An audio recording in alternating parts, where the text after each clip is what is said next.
Good afternoon, folks. Hope all is well with you. We are back to electric guitar and back to something bluesy, which seems to be the easiest vehicle for me to explain some lead stuff to you and some rhythm stuff to begin with. So we're going to do our chord progression. It's going to be a simple G chord for 4 bars, 4 strums each time.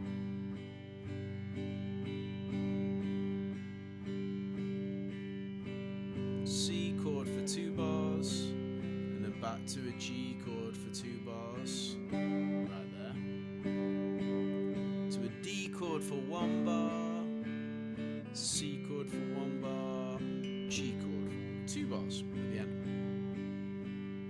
So we're familiar with that format by now.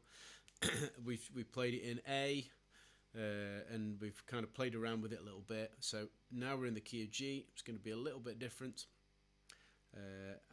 The next step up from that will be to introduce some sevenths. So we've introduced some seventh chords before when we've played around with this in different keys.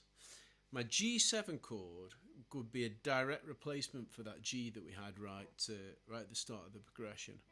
So if I play first finger, first fret, first string there, and then I play 3 open strings, 2, 3 and 4 from the floor. I can either play fret 2 or mute out the 5th string, and then my 3rd finger is going to hold the G on the bottom string, fret 3. So that could be my first 4 bars just playing that G7. When I get to a C7, here's what I'm going to do. There's my C, basic C chord. Little finger is going to be added. 3rd string, 3rd fret. So you can hear that bluesiness to it already. It's got that kind of bluesy jangle.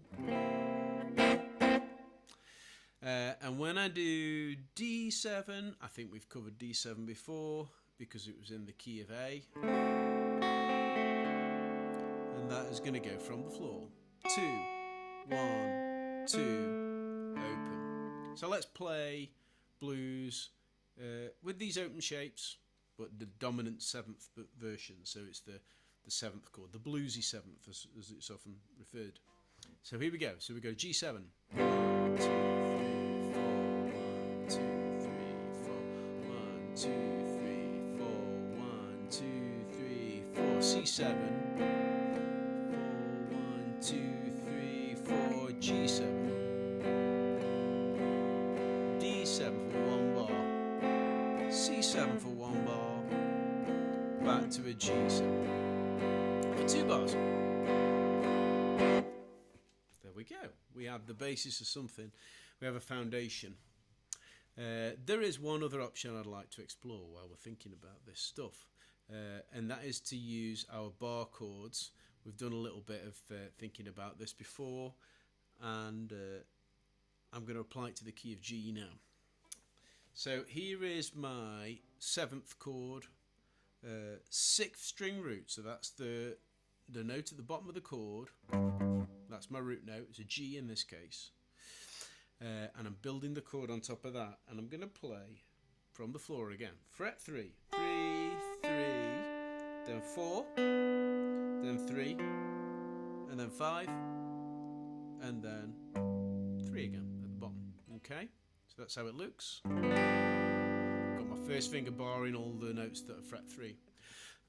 And I'm just going to use that exact shape to take me around the progression. So when it's at fret 3, it's a G chord, G7. When it's at fret 8, it's a C chord, so it can take the place of that open shape we just used. So that's a C7.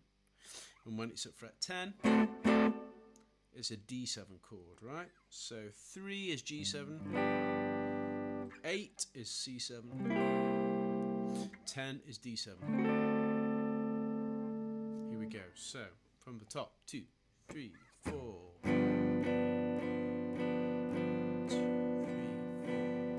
3, 4. 1, 2. Fret 8 now. 3, 4. 1, 2, 3, 4. Back down.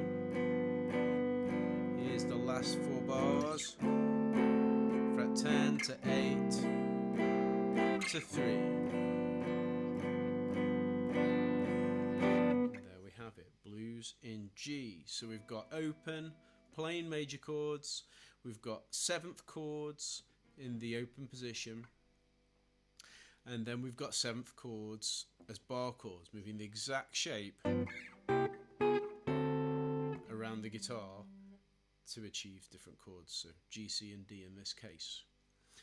And I think that's probably enough for that one, because I am pulling a few small concepts together there. I'm explaining perhaps a chord we haven't seen before, maybe the C7 and the G7, and I'm tugging a few things together now because I want us to sort of build momentum as we go along, and hopefully we can learn some things that are the kind of things that are a little bit maybe more impressive to play, and that you can impress your parents, spouse, or maybe spouse to be with.